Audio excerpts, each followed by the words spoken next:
Many thanks for making a date on the marketplace today. Welcome back. Now, the International Monetary Fund says government has instituted measures that should compel it to become prudent with its expenditure after completing the IMF program.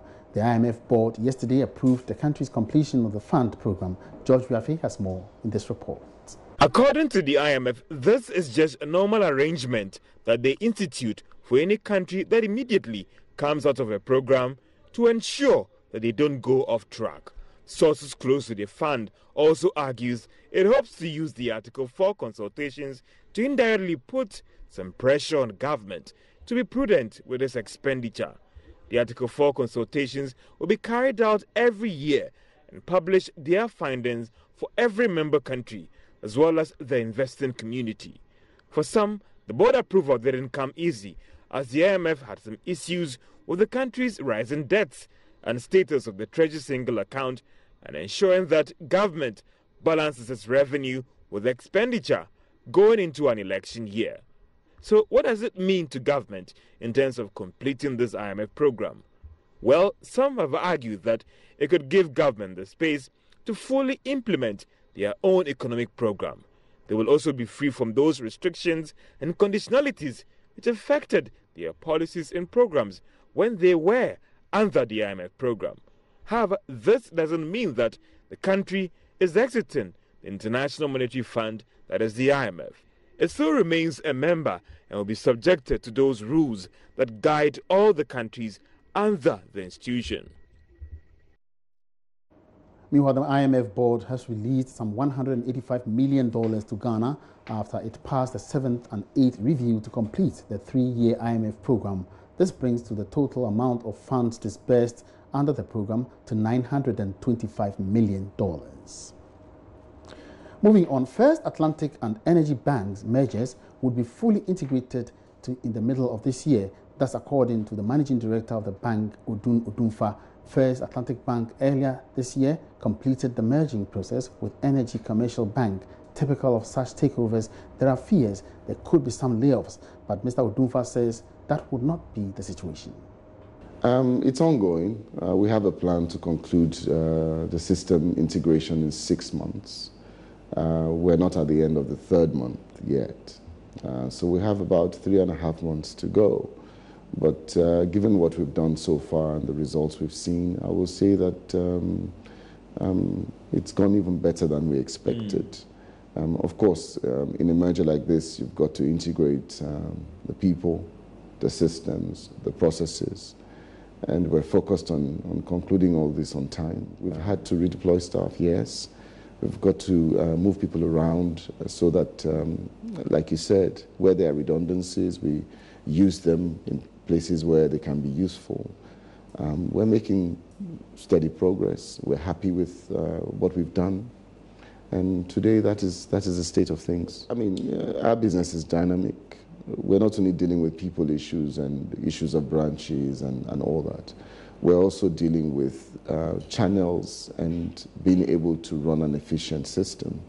The traditional banking system, for example, is challenged by the digital banking space. Sometimes the changes you make is not necessarily because of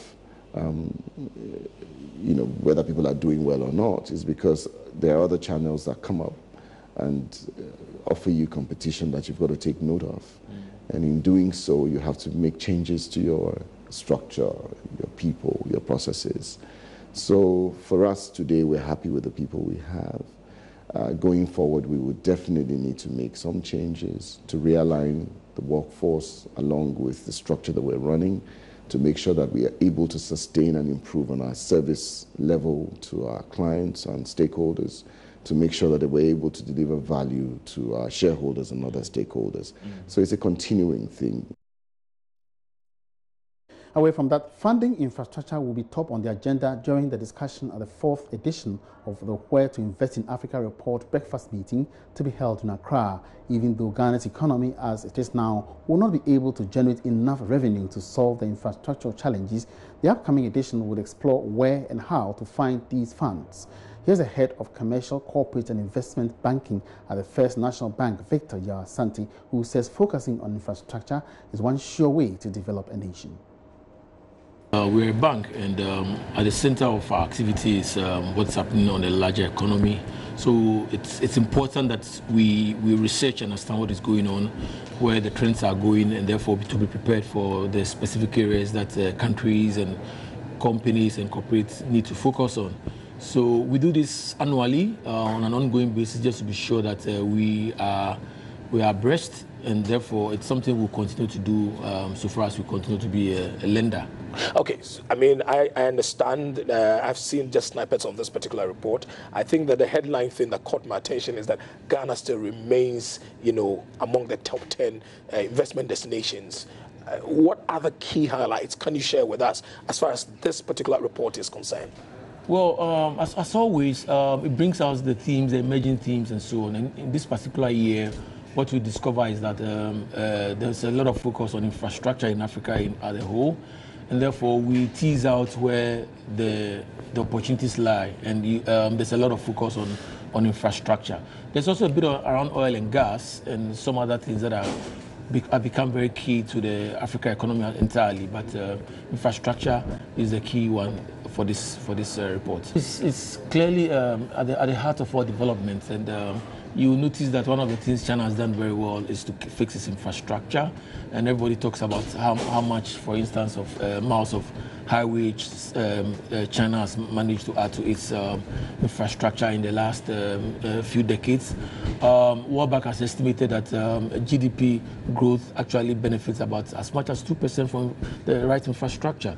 And therefore, it's huge. I mean, we all know what happens when some infrastructure things are not working. I mean, even on our daily lives, day to day, you know how much we feel it when some specific infrastructure is not the way it should be. So it's absolutely key that we get infrastructure right. Is it that is one way to ensure that investors will say, okay, these are the key challenges within Ghana, and so this is where we should put our money? Well, the research always teases out which areas need investment or which areas everybody is going, because as soon as people realize where the issues need to be fixed, there's a natural tendency to now focus on that area. And it is clear that infrastructure is we have a huge deficit when it comes to infrastructure as a country and as a continent. So it shouldn't be surprising anybody that it becomes the area of focus in terms of where to invest. And this is what the research is telling us. So the report will also assess the economic outlook and investment opportunities in Africa, with significant changes in the top 10 African nations to invest in, as well as some warnings for the future economic outlook across the continent. The event is taking place on Tuesday, the 26th of March at the Movenpick Hotel here in Accra at 9 a.m. Turning attention now to some stories in oil and gas, the head of petroleum at the Environmental Protection Authority, Kojo Efunamagbeno, says current state of the FPSO Kwame Nkrumah is compelling it to flare excessive gas offshore beyond the 3% limit permitted by the authority. Kojo Efunam says the FPSO Kwame Nkrumah, which is operated by Tullow, has been experiencing frequent breakdowns. He tells Joy Business while FPSOs are expected to operate at least 95% capacity, the Jubilee FPSO is doing almost less than 90% capacity. For gas flaring, there are, let's say, 3 elements that we have to look at. Now, from the environmental perspective, the first one is what we call the production flare, and that is where internationally nobody wants. That means you just produce the gas, and because you don't have any use for it, you send it to the flare. So you have a big torchlight, and the gas is flowing, and you are burning it all the time. That is resource waste, and that creates a lot of environmental impact. That is, from the oil and gas sector, the flare will create the greenhouse gases, which we don't want. So that is number one, production flare. And that is what we have been working on all the time not to have in Ghana. Unfortunately, we don't have that one.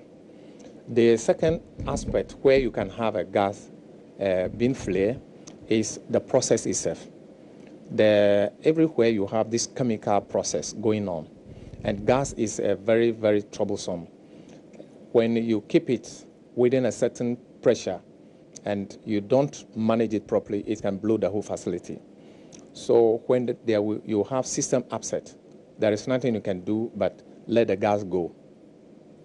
Initially, that is, you just let it go, which is called venting. But we have realized environmentally that the venting is more dangerous than flaring. So you have to send it to the flare stack to flare it. So that is system upset. Then the final one is when you have equipment breakdown, equipment failure. Now, when you want to bring the system back, you cannot start immediately with the normal way that you send your gas to shore, etc. You have to shut those ones and then send the gas to flare until you normalize the situation before you can allow it to go. The Ministry of Food and Agriculture says the rehabilitation of some 7,000 hectares of irrigable farmlands is expected to be completed for cultivation of crops by the end of the year. According to the Deputy Minister of Food and Agriculture, George Udru, the use of the irrigable lands will help boost food production by ensuring all year-round farming. He's been speaking with Joy Business on this matter. Currently, Ghana's food import bill stands at $1.2 billion annually. However, government looks to cut down the bill with a number of interventions. According to the Deputy Minister for Food and Agriculture, George Udru, a contract has already been awarded for the rehabilitation of the Tano irrigation dam as well as the left bank of the Volta River. We have given two contractors, the Tano irrigation dam and the left bank and the right bank in the Volta region. Now the left bank and the Tano have been given already, and the right bank is going to be signed maybe next week.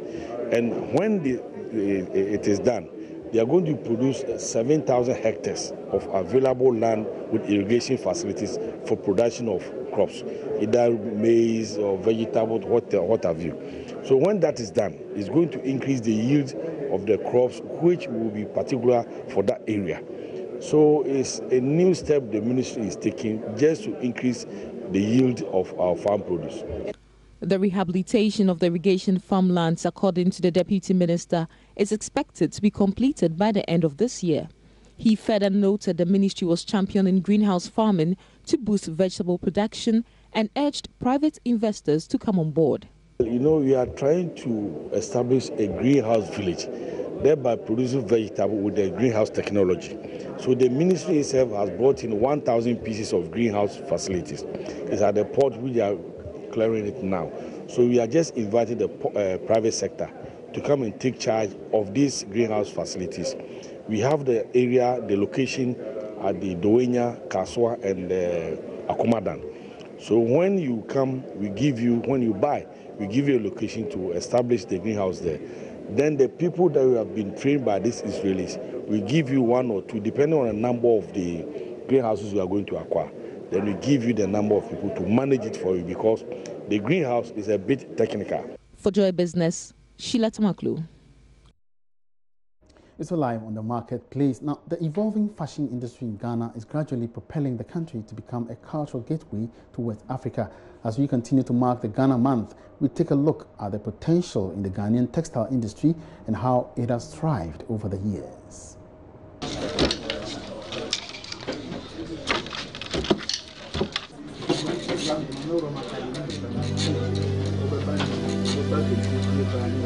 As far back as the 19th century, Ghana prided itself of exclusive indigenous fabrics and designs, including beautiful kente, fugu, batik, and the tie and dye prints.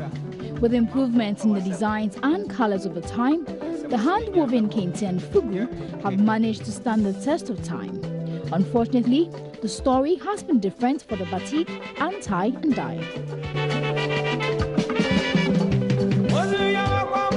With 17 years of experience in the batik and tie and dye industry, Messignane has been producing various local prints. Business was good in the first few years.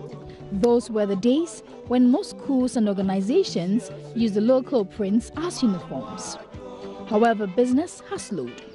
This she blames on the scarcity of the main fabric used for production of the batik, calico. Week no, with me 50 pieces. The material we use is imported. Sometimes when they bring it, it takes a while to clear it due to the taxes and duties. Finally, when it is cleared from the port, those with more money go for everything, and there's none left for us.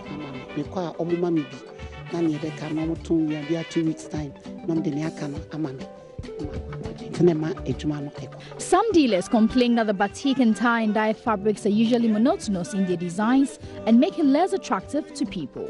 However, Mercy says this is not a major challenge, as others still appreciate the indigenous wax prints for their quality. I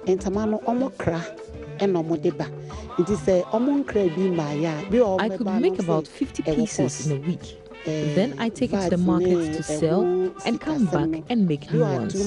Sales was good because I had people who bought it in bulk and paid me. Then after they sell, they brought back the balance. What remains a major challenge is the battle against pirated local fabrics, which are relatively cheaper.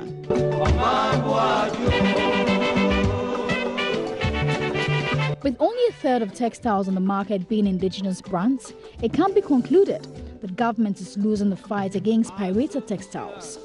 With as low as 5 cedis, one could get a yard of pirated prints, whereas you require about 13 cedis to buy a yard of a local print. Traders fear that if nothing is done to check the influx, local fabrics will lose out of the competition and could soon be wiped out of the markets. Because it's an ama price no yenye product e wo memo ekosodo me ba for my anke be boy naka obi no be ha no se wo kotogo. Our products are too expensive. We need to make it cheaper. If it were affordable, I doubt traders will be importing from Togo. Imagine if we had GTP, Printex, ATL, all producing at a cheaper rate. I doubt people will purchase the high targets. I don't think say I will go for high targets. I may thought the apamata. Me fan cabana slate. Obi fan beman soma. Nka GTP ni be reni. Be ma yeso adwuma na koso. Me the me banka 1972. Na me anti ntoma na oto. Nti odi mi free krasi ba na odi me share ntoma no. I have been selling textiles since 1972. Back then, we had so many factories, yet we had cheaper fabrics we called CD. Truth is, not everyone can afford expensive fabrics, so we cannot insist that we ban the cheaper imported ones. So, and say you na yepe, obi beba no ohiani wa opedi ye fufufu. Me call land me ko hu China ni ama ebi gu form. Your bossudum quality so so and I'm saying ya and son ya painting no yen to me nkasi kwanso ni ama no ye de na enye pepepe and when solve problem no my.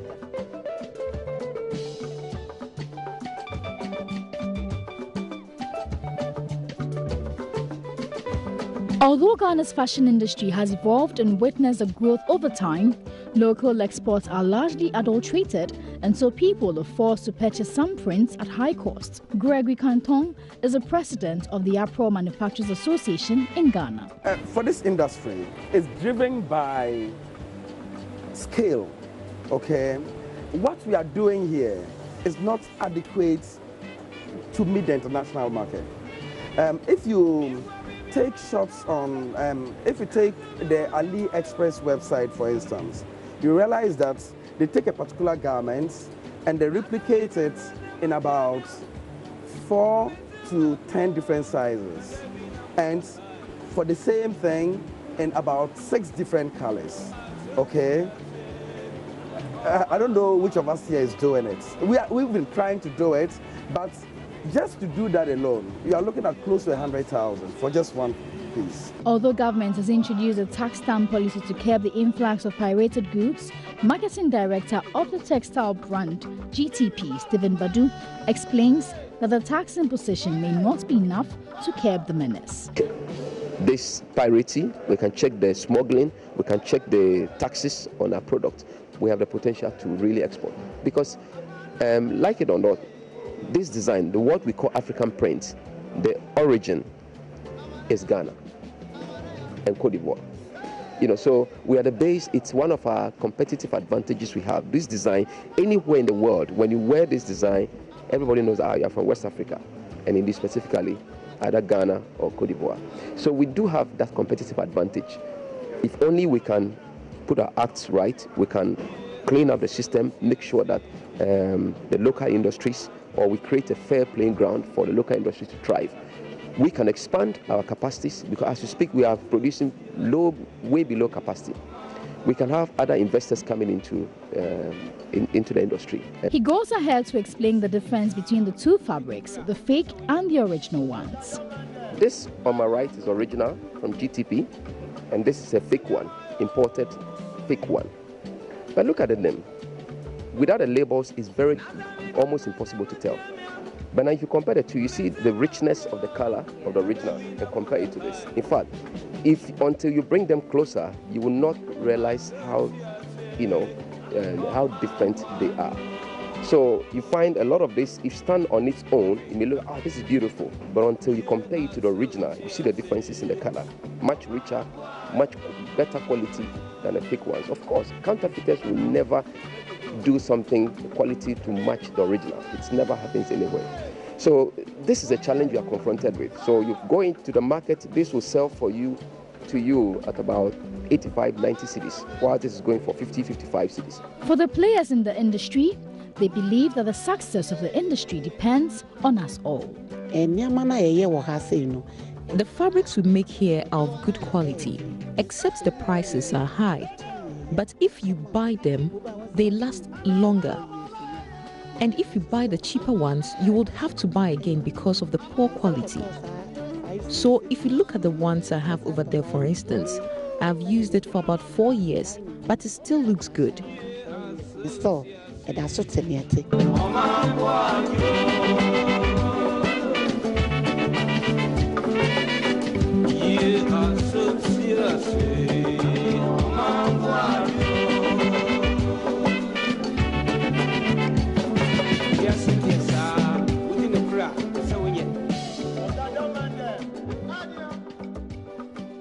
So, of course, these rich Ghanaian prints constitute our rich cultural heritage, and officials must do everything to sustain this particular industry. And on that note, we draw the curtains down on the marketplace for today. It's been great having you on board. My name is Emmanuel Abuaji.